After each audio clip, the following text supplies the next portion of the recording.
जहां पर किसी किस्म का कोई डबल स्टैंडर्ड नहीं नजर आता। उन्होंने जो फैसला कर लिया है वो फैसला कर लिया है। उन्होंने ये मान लिया है कि पाकिस्तान के साथ दोस्ती नहीं हो सकती, तो बस फिर नहीं हो सकती। ये उनका मानना है, ये उनका फेथ है, ये उनका बिलीफ है। और मैं बात कर रही हूँ हिंदुस्तान की। भी वो काम करने में इंटरेस्टेड है कि भाई फ्यूचर कोलैबोरेशंस होनी चाहिए। बिल्कुल, और होनी भी चाहिए। उन्होंने कहा कि ऐसी की तैसी आओ तो सही ना, कोई पाकिस्तानी हिंदुस्तान में आके काम नहीं कर सकता। क्या इंडिया में कश्मीर में फायदा हो रहा है टेररिज्म से?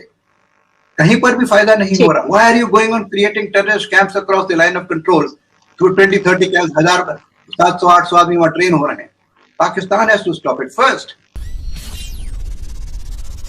नमस्कार दोस्तों, जय हिंद। हिंदुस्तान स्पेशल में आपका स्वागत है। दोस्तों, पाकिस्तान हमेशा भारत से दोस्ती की बात करता है, लेकिन इतिहास गवाह है जब भी पाकिस्तान ने भारत से दोस्ती की बात की है, उसी वक्त पाकिस्तान ने भारत की पीठ में खंजर भी घोंपा है। पाकिस्तान को यह समझना होगा कि एक हाथ से आतंक और दूसरे हाथ से दोस्ती कभी नहीं हो सकती। शुरू से यही है पाकिस्तान का डबल स्टैंडर्ड। लेकिन पाकिस्तानी मीडिया आज की वीडियो में ये बता रहा है कि भारत कभी भी डबल स्टैंडर्ड नहीं रखता। भारत को अपने दुश्मनों को सबक सिखाना अच्छे से आता है। दूसरी तरफ पाकिस्तानी मीडिया काफी देर से पाकिस्तानी कलाकारों के भारत में आने से लगी रोक से तिल मिलाया बैठा है, और आज की वीडियो में उसकी तिल मिलाहट साफ नजर आ रही है। आज की वीडियो में पाकिस्तानी मीडिया ने और क्या कहा, so guys let's start this very interesting video. Thank you so much. जहां पर किसी किस्म का कोई डबल स्टैंडर्ड नहीं नजर आता। उन्होंने जो फैसला कर लिया है वो फैसला कर लिया है। उन्होंने ये मान लिया है कि पाकिस्तान के साथ दोस्ती नहीं हो सकती, तो बस फिर नहीं हो सकती। ये उनका मानना है, ये उनका फेथ है, ये उनका बिलीफ है। और मैं बात कर रही हूँ हिंदुस्तान की। हिंदुस्तान में हुआ ये है कि रिसेंटली हमारी जो पाकिस्तान की बड़ी मारूफ मकबूल आलमी शोहरत याफ्ता माहिरा खान है, उन्होंने एक इंटरव्यू दिया, जिसमें कि इंटरव्यू में उन्होंने पहले उनकी दो बेसिकली स्टेटमेंट्स आई उसी इंटरव्यू में, और इंटरव्यू के बाद फिर एक और स्टेटमेंट आई। वो तीसरी स्टेटमेंट के बारे में भी बताती हूँ। इंटरव्यू दिया उन्होंने किसको था? ये उन्होंने दिया था अनुपमा चोपड़ा को। बिल्कुल। और अनुपमा चोपड़ा जो है वो भारत की जो एंटरटेनमेंट इंडस्ट्री है उसकी सबसे बड़ी जर्नलिस्ट, बिल्कुल बड़ा नाम, बहुत बड़ा नाम है। तो माहिरा ने उनके सवाल पर, या सवाल जो भी गुफ्तगू हो रही थी उसमें माहिरा ने कहा कि मुझे काफी ऑफर्स आई इंडिया से काम की, मूवीज की, जो ओटीटी प्लेटफॉर्म, जब वो रईस फिल्म कर रही थी तो उस वक्त जो है वो बड़ा उनकी तरफ जो है वो ऑफर्स आ रही थी। बिल्कुल, तो मुझे काफी ऑफर्स आई और मैं करना भी चाहती थी, लेकिन मैं ऑनेस्टली ये बात कन्फेस करूंगी कि मैं डर गई थी, क्योंकि वहां पर जिस किस्म का माहौल था, पाकिस्तानियों के खिलाफ जिस किस्म की नफरत थी, तो माहिरा डर गई। एक तो ये कन्फेशन था उनका। उसके बाद माहिरा ने कहा कि लेकिन फिर बाद में मैंने ये सोचा कि भाई ऐसा तो नहीं हो सकता कि आप अपनी चॉइसेस किसी के डर खौफ से जो है वो मेक करें।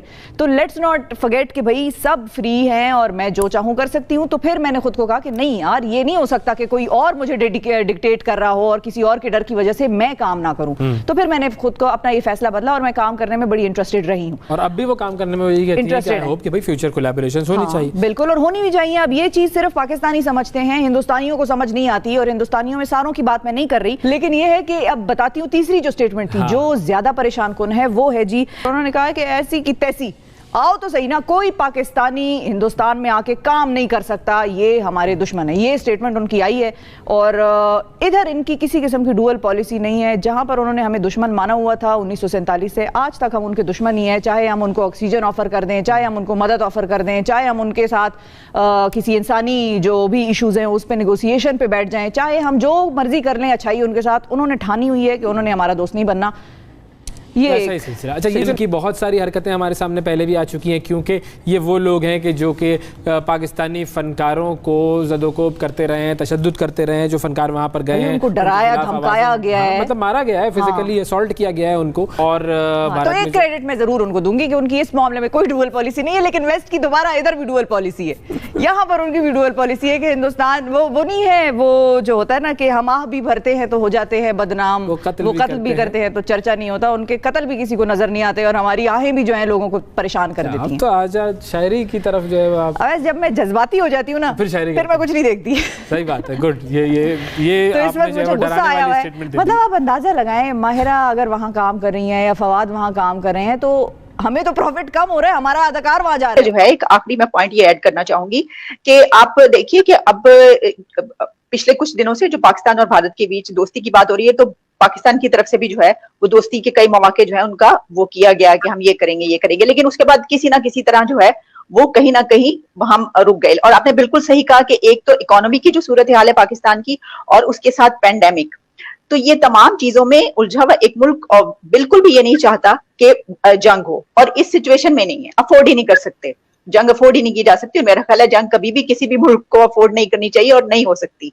तो इस सिचुएशन में पाकिस्तान भी जो है वो दोस्ती का ही हाथ। तो आपके जहन में कोई ऐसी बात, कोई एक ऐसा पॉइंट क्या है फॉर्मूला कि इस सब सिनेरियो के बावजूद अगर कोई ऐसी चीज जो है वो कुछ ऐसा हमें हल मिल जाए कि ना हो सके अगर कोई ऐसे हालात बनते हैं? फिर बात वहीं आके रुक जाती है कि there are conflicting powers.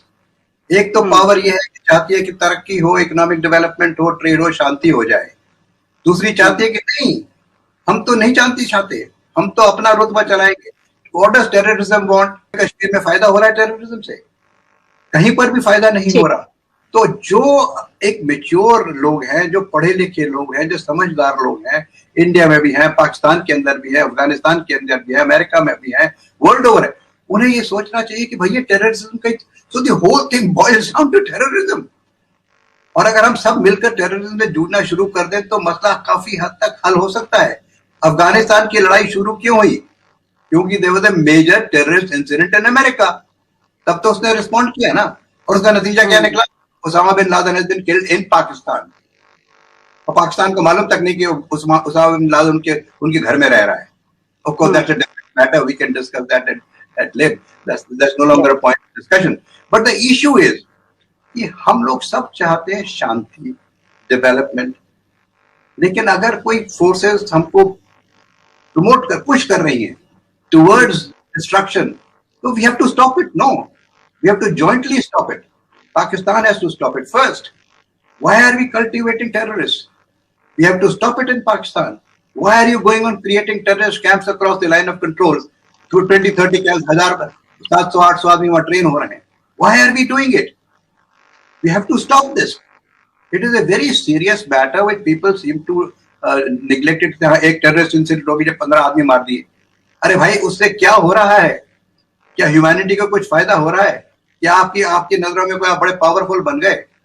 So these are the issues which some intellectuals have to sit down in every country. ये नहीं मैं कह रहा कि भारत की और अमेरिका की और यूरोप के इंटेलेक्चुअल आके पाकिस्तान को बताए. पाकिस्तान के अंदर पढ़े लिखे लोग हैं. I mean, I can tell you number of people in Pakistan who are opposing terrorism. तो खुलकर मेरे ख्याल से आप भी मेरे ख्याल से टेररिज्म को सपोर्ट नहीं करेंगी. क्या आप चाहते हैं कि टेररिस्ट इंसिडेंट हो, स्कूल जला दी जाए, मस्जिद जला दी जाए? आप क्या देखिए कितनी बड़ी मस्जिद को जला दिया गया था, याद है? ब्लू मस्जिद क्या कहलाती है वो? जी जी जी, बिल्कुल। बहुत से ऐसे इंसिडेंट्स में बहुत